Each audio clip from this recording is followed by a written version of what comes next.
Bom dia, nono ano. Então, vamos dar continuidade no módulo 7. A gente estava falando de soluções para problemas ambientais, no qual a gente iniciou falando sobre um trecho que moradores propõem políticas de planejamento urbano para resolver problemas ambientais em São Paulo. E depois iniciamos falando sobre poluição da atmosfera e poluição da água. E para complementar, a gente vai falar agora sobre o lixo. E aí, pessoal? Eis uma pergunta aqui, ó. Você já parou para pensar em como os seus hábitos de consumo afetam o meio ambiente? E aí? Para uns 10 segundinhos aí e para pensar. Eu tenho certeza que muitas pessoas, eu acho que todo mundo, até eu mesmo, eu faço várias coisas sem pensar e que pode afetar o meio ambiente. Uma das coisas é o quê? Que eu poderia citar. É o consumo de, às vezes eu vou num supermercado, eu vou comprar 3 itens e nesses 3 itens, cada um eu vou colocar em uma sacola plástica. E aí? Esse plástico, será que não vai afetar o meio ambiente futuramente? E vocês? Muita coisa, né, gente? Então vamos tentar habituar em novos hábitos para que a gente tenta ter menos impacto para o nosso meio ambiente em questão do lixo que a gente usa, seja dentro de casa, seja um papelzinho de balinha que às vezes você chupa e joga no chão. Então, vamos jogar devido os lixos nos seus locais certos. Então, pessoal, agora a gente vai falar o que é resíduos. Chamamos de resíduo tudo o que resta após alguma atividade. Os resíduos eles podem ser orgânicos, quando se originam de um ser vivo, ou ele pode ser inorgânico, quando não tem origem biológica. Os resíduos sólidos que não podem ser reutilizados ou reaproveitados, eles são chamados de lixo ou rejeitos, ok? Os resíduos são resultados das atividades humanas e elas têm relação direta com o consumo de bens. Como podemos ver aí na imagem 8, tem uma chargezinha aí, ó. Vamos ter que mudar. A moça tá falando, né? Aí o cara vai lá e fala, sim, os nossos hábitos. Então, o que essa charge demonstra? Ela demonstra que o que a gente precisa ter? Uma redução do consumo de bens e no qual é essencial para combater os problemas associados ao lixo, né? Então, vocês podem ver aí, ó, tem pneu, tem televisão, tem brinquedo, tem garrafa, tem pincel, tem um monte de coisas aí que se a gente soubesse usar, a gente não trocaria todo ano de algo, sabe? Então, os hábitos dos seres humanos, igual eu comprei um celular hoje, daqui 2 anos eu vou comprar outro celular porque o meu estragou. E eu vou jogar ele onde? Eu vou jogar ele fora, se caso ele estrague, não tem mais utilidade. E o que vai acontecer com aquele lixo eletrônico? Entendeu? Então, desde o século XVIII, quando os padrões de produção e consumo foram transformados pelas consequências da Revolução Industrial, a quantidade de resíduos ele vem aumentando consideravelmente. E somente a partir da segunda metade do século XX, as consequências do consumo que os humanos vêm tendo, ela desenfreou e, e a produção cada vez maior de resíduos passaram a ser questionadas na nossa sociedade, né? Então, pessoal, o excesso, o excesso de lixo nos ambientes causa desequilíbrios nos nossos ecossistemas, comprometendo também a qualidade de vida da população humana. Então, quando eu falo em causa desequilíbrio aos nossos ecossistemas, eu não estou falando só dos ecossistemas de fauna e flora. Eu estou falando também dos nossos hábitos, da qualidade de vida dos seres humanos também. Imagina esse tanto de lixo daqui a alguns anos para frente e qual consequência isso terá para a nossa vida. Então, há ainda uma relação direta entre a produção de lixo, o grau de desenvolvimento econômico e o poder do consumo, conforme aí na figura nova vocês podem ver. E nos países em que as pessoas têm maior poder aquisitivo, há maior consumo de bens e, consequentemente, maior produção de resíduos. Aí você vê um gráfico aí da quantidade de resíduos produzidos por dia e quilo por habitante. Então a gente consegue ver aí, ó, uma quantidade de consumo por quilo, né, de 0 a 2 quilos. E a gente consegue ver logo abaixo os países que consomem essa quantidade. A gente consegue ver aí que o ranking maior está os Estados Unidos, que produz por dia e por habitante 2,0 ou 2 quilos de lixo, ou seja, de resíduos por uma pessoa. E o Brasil, ele está aí no 50º ranking, no 50º lugar, consumindo por habitante quilo 1,05 quilos por dia. Então, olha isso, a preocupação. Então, o Brasil só está perdendo para os Estados Unidos, a Alemanha, a França e o Reino Unido. O Japão, que possui a maior população do mundo, ele está aí consumindo menos quantidade de resíduos, produzindo, né, quantidade de resíduos menor que o Brasil. Então, é muito preocupante isso. Pessoal, o lixo, de acordo com a sua origem, os resíduos eles podem ser classificados em domiciliares, industriais e hospitalares, da construção civil e também de eletrônicos. Cada tipo de resíduos, eles devem receber um destino diferente. Então, os serviços de limpeza urbana são responsabilidade de prefeituras. Então, todas as prefeituras, elas são responsáveis pela limpeza de todos os resíduos que o ser humano consome lá naquela cidade. Então, inclui o recolhimento também e a destinação desses resíduos. Entre os possíveis destinos estão os aterros sanitários. Não sei se vocês conhecem o aterro sanitário aqui de Cristalina, mas ele fica ali na direção indo para a Praia das Lajes. Eu já fui lá, já tirei algumas fotinhas dos locais. É um pouco triste porque existem muitos animais ao redor naquele local e que imagina a toxicidade que tem aquele ambiente para aqueles animais que vivem naquele local, né? Então é muito preocupante esse tipo de aterro sanitário, mas que também é importante ter esse tipo de aterro naquele local, para ter também uma destinação do lixo daquela cidade naqueles locais, né? Então, existe também os incineradores, que são, eu coloquei algumas figuras aqui, ó, aterro sanitário, incineradores e também a compostagem e a reciclagem. Em 2010, pessoal, foi aprovada a lei que determina a desativação dos lixões a céu aberto e a substituição deles por aterro sanitário. Então, existia muito lixão a céu aberto em vários locais e que, às vezes, esse lixão não sabia nem se tinha algum aquífero perto, alguma nascente perto, alguma água perto e que essa água poderia estar tendo algum nível de toxicidade por conta desse lixo. Então, está substituindo isso por aterro sanitário.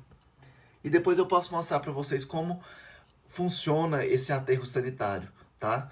Depois eu mostro para vocês um videozinho legal que dá para vocês entenderem a diferença de um aterro sanitário e de um lixão a céu aberto.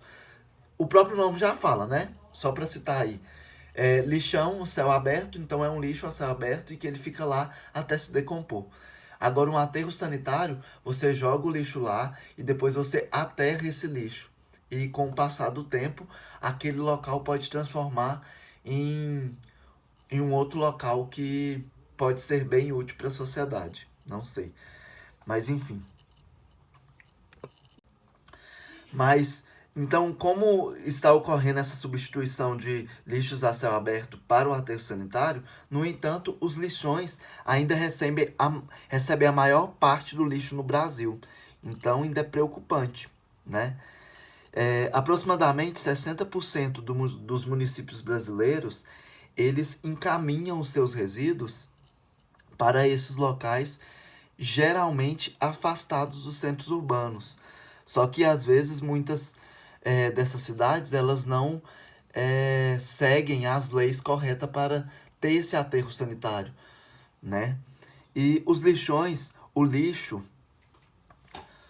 é direcionado, depositado sobre o solo e ele fica exposto ao ar na atmosfera, atraindo seres vivos que podem transmitir doenças e, além disso, o processo de decomposição ela pode gerar poluentes que são lançados diretamente na atmosfera, como metano e um líquido escuro com um odor desagradável chamado de chorume e que se infiltra no solo.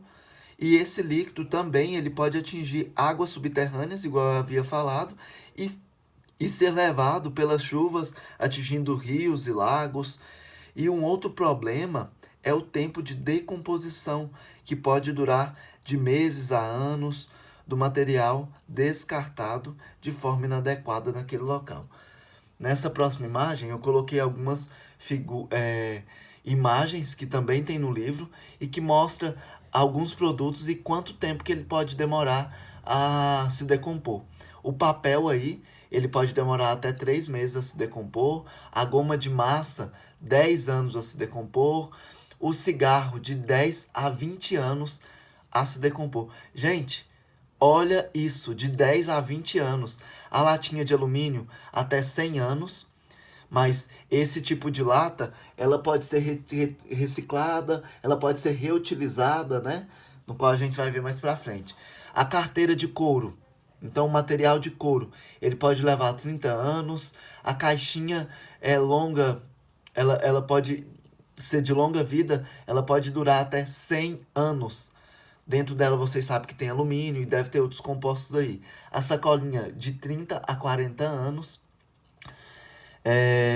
A garrafa PET até 100 anos. E o vidro, gente, ele pode se decompor a 4.000 anos. Então, olha a diferença desse tempo médio de decomposição de alguns materiais aí. Então, a gente tem que se precaver e tem que tomar muito cuidado em cima disso, tá bom? Embora políticas públicas, pessoal, elas sejam fundamentais para garantir a efetividade de medidas de sustentabilidade, todos nós podemos contribuir repassando algumas atividades do dia a dia e refletindo sobre a relação com esse consumo que a gente pode ter. Então, com isso, existe 4 práticas que podem fazer uma grande diferença para o meio ambiente, que é repensar, reduzir, reutilizar e reciclar. E essas 4 práticas, elas são chamadas dos 4 R's para o meio ambiente. Então, primeiro, o que é repensar? Vamos falar desse primeiro aqui, ó. O repensar é a gente pensar nos hábitos de consumo e do uso dos recursos do meio ambiente. Então, a gente tem que pensar muito bem do que a gente está usando, do que a gente está tirando desses resíduos naquele ecossistema, naquele ambiente, naquela paisagem, e repensar, será que esse material ele não vai ser prejudicado se eu tirar uma grande quantidade dele ali daquele meio ambiente? E também a gente pensar em hábitos de consumo, né? Eu uma vez vi no Globo Repórter uma mulher que ela produz resíduo por ano, uma quantidade muito pequena. Depois vocês procurem na internet que vocês vão conseguir e vocês vão ficar surpresos igual eu. Uma outra prática é reduzir. Então, ao mínimo necessário o consumo de bens de água e de energia por meio de medidas como utilizar a água com consciência, tomar banho rápido, fechar a torneira ao escovar os dentes e não lavar calçadas e carros com mangueira. Então, essas daí é uma prática de você estar reduzindo o seu consumo e com isso você vai estar ajudando o meio ambiente. Sem pensar duas vezes, pessoal, a gente falou de algumas práticas aí para redução dessas coisas já, né? De água. E se vocês nunca ouviram falar, eu tenho outra coisa que dá muito certo quando a gente fala sobre a redução de água, que é, só um minutinho aqui que eu vou abrir uma página aqui para falar para vocês, que com isso a gente consegue reduzir muito mais o nosso consumo de água e sem falar no gasto de energia que a gente pode estar tendo aí, né? Quanto de energia elétrica, que é, não sei se vocês já ouviram falar do reaproveitamento da água da chuva. Não. Então, existe uma captação de água de chuva, e essa captação de água de chuva, ela pode diminuir o consumo de água tratada, né? E reduzindo os gastos com o suprimento de água nas suas residências. Então, a água da chuva, ela cai no telhado, e quando ela cai no telhado, existe um direcionamento dessa água através de calhas. E essa calha, ela vai direcionar essa água para canos até os reservatórios, que são reservatórios que vão estar no subsolo, que aí vão ser feitos de cimento, e que ele pode ser bombeado para a caixa d'água. E a partir disso, essa caixa d'água, ela vai direcionar essa água quanto para um vaso sanitário, para lavar, para lavagem de uma torneira que pode colocar uma mangueira e pode lavar o seu carro, o seu quintal, ou até mesmo irrigar plantas e outras coisas, exceto para você beber ou para você também fazer consumir ela, né? Fazer um alimento. Então, isso, exceto isso, você não pode estar utilizando. Uma outra prática é a reutilização. Reutilizar ao máximo os produtos antes de descartá-lo, por exemplo, reutilizar a água da máquina de lavar roupa, reutilizar pacotes de embalagens com criatividades, doar itens que não são utilizados, mas que podem ser úteis para outras pessoas, como roupas, livros, materiais eletrônicos, reutilizar folhas de papel já impressas, usando o verso como rascunho. Então dá para você fazer bloquinhos de nota com esses rascunhos que você pode estar reutilizando e reformar roupas e móveis para aumentar a sua durabilidade. Um outro item, uma outra prática é a reciclagem, né? Então, reciclar os resíduos sempre que possível ou adotar medidas que viabilizem a reciclagem, como descartar os materiais recicláveis em recipientes específicos e destiná-los à coleta seletiva. Nesta coleta, os resíduos que forem separados de acordo com a sua composição, eles são destinados a empresas ou cooperativas especializadas que vão realizar processos de reciclagem, né? Então aí a gente tem o papel, que pode ser jornal, revista, caderno, papel de embrulho de presente, caixa de papelão e também caixa de papel. Temos o metal, que aí está simbolizando a cor amarela. Esse metal, ele pode ser quanto lata de alumínio, aço, prego, parafusos, arames, produtos de ferro, zinco e também de bronze. No amarelo, a gente tem as garrafas o plástico, né? Temos a garrafa de refrigerante, garrafa d'água, brinquedos, potes e frascos de produtos. E o verdinho, o vidro, que ele demora, vocês viram aí que ele demora 4.000 anos para se decompor. E ele tá aí como a garrafa de água, de refrigerante, de cerveja, frasco de conservas. Então, pessoal, Uma outra coisa para a gente reciclar é encaminhar esse material orgânico do lixo para usinas de compostagens, como aí na figura 12 vocês podem ver, para a produção de adubos ou para o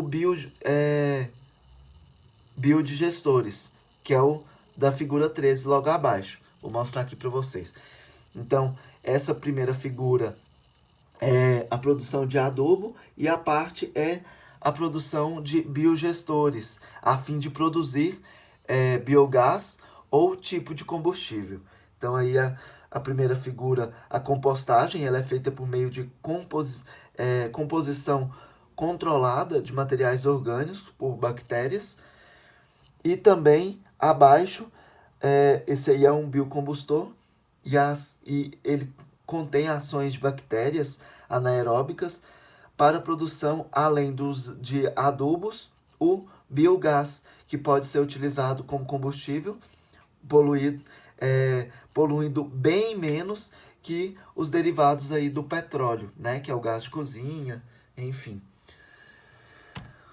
Desmatamento, pessoal. Os seres humanos, assim como outros seres vivos, eles modificam o meio ambiente de diversas formas e, entretanto, a ação humana, que é considerada como uma ação antrópica, muitas vezes ela prejudica o equilíbrio dos ecossistemas. E a construção de cidades e estradas, e também da agricultura, pecuária e a extração de recursos naturais pelas indústrias, elas podem provocar graves impactos para o meio ambiente. Um deles, pessoal, um desses impactos aí é o desmatamento ou o desflorestamento, que consiste na remoção de cobertura vegetal ou cobertura verde de determinada área. Então, o desmatamento ele pode causar por diversos fatores, como extração de madeira para carvoeira ou fabricação de móveis e outros produtos. A criação também e expansão de áreas destinadas à agricultura e áreas de pastagens para a criação de gado. Também o desmatamento ele pode causar expansão de áreas urbanas e extração de minérios como bauxita e o ferro. E são consequências diretas dos desmatamentos a perda ou a diminuição da biodiversidade e a erosão do solo, a alteração de regimes de chuvas, a desertificação e a arenização. E com a destruição da vegetação, muitas espécies de seres vivos são obrigadas a viver em áreas geográficas reduzidas ou eles também podem migrar para outras regiões, as quais nem sempre estão adaptadas. E através dessa migração pode ocorrer várias coisas, né? Atropelamentos, sem falar na caça ilegal que pode ocorrer naquele local. Existe aqui, pessoal, existe também espécies endêmicas, ou seja, aquelas que ocorrem somente naquele determinado local, naquela área ou região geográfica, e elas são as mais prejudicadas. Um exemplo disso que colocamos aqui é esse pica-pau aí, ó, pica-pau de cabeça amarela, da figura 14. É um exemplo de espécie ameaçada em extinção por causa do desmatamento. Em locais onde o solo não é protegido pela vegetação, as partículas de terra elas são carregadas para o interior de rios e de lagos, reduzindo a profundidade deles. Então, com o passar do tempo, esse processo, chamado de assoreamento, torna os rios e lagos mais rasos e provoca o seu transbordamento. Essa também é uma das causas de enchentes de grandes cidades como São Paulo, Rio de Janeiro, até, se eu não me engano, Goiânia tem muito causas de enchentes. A erosão do solo tem outra consequência preocupante. O deslizamento de terras, que acontece muito em São Paulo e no Rio de Janeiro, que causa a morte de muitas pessoas. E esse problema torna-se ainda mais grave em regiões de ocupação humana. A retirada de cobertura vegetal, ela também pode ocasionar a redução de chuvas e o aumento dos períodos da seca, o desmatamento na natureza amazônica, como nessa figura que eu estou mostrando aí agora, né? E esse desmatamento na floresta amazônica, ela pode comprometer, por exemplo, a dinâmica dos rios voadores, né? E sem imensas massas de vapor de água provenientes de transpiração das árvores das florestas, esse regime de chuvas das regiões de sul e sudeste do Brasil, ele é afetado. Então, fala-se rios voadores por quê, pessoal? Os rios voadores nada mais é que um curso de água atmosférico formado por massas de ar carregadas de vapor de água, muitas vezes acompanhados por nuvens, e são propelidos. Propelidos é que eles são empurrados para frente, né, pelos ventos. E essa corrente de ar invisível, ela passa em cima da nossa cabeça, carregando umidade da bacia amazônica para o centro-oeste, o sudeste, o sul do Brasil. E essa umidade, nas condições meteorológicas, elas propiciam, como uma frente fria vinda no sul, por exemplo, se transformam em chuva. E essa ação de transporte de enormes quantidades de vapor de água pelas correntes aéreas que recebem o nome de rios voadores, um termo que descreve perfeitamente, mas em termos poéticos é um fenômeno real que tem um impacto significante em nossas vidas. Então a floresta amazônica, ela funciona como uma bomba d'água, né? Ela puxa para dentro do continente a umidade evaporada pelo Oceano Atlântico e, ao seguir terra adentro, a umidade ela cai como chuva sobre essas florestas pela ação de evapotranspiração das árvores, e sob o sol tropical a floresta devolve a água da chuva para a atmosfera na forma de vapor d'água. E dessa forma, o ar ele é sempre recarregado com massas úmidas que continua sendo transportada rumo ao oeste para cair novamente como chuva mais adiante. Então, esse aí é o fenômeno de rio voadores, ok? Para quem não tinha entendido ou estava boiando para esse conteúdo. Então, a remoção de cobertura vegetal associada ao processo erosivo e ao clima seco, ele reduz a fertilidade do solo e ele dificulta a recomposição da vegetação. Como consequência, o solo torna-se arenoso e infértil, né? Porque ele vai ficar estéril, sem vida. E em algumas áreas do Nordeste brasileiro, esse processo encontra-se em estágio bastante avançado e ele afeta a vida de cerca de 15 milhões de pessoas que trabalham nas áreas rurais.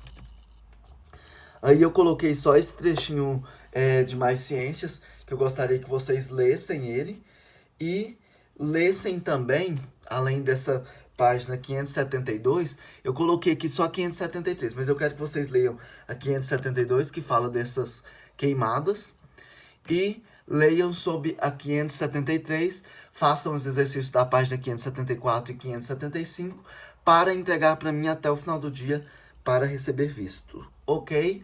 Bom final de semana, muito obrigado pela atenção e até mais. Beijo!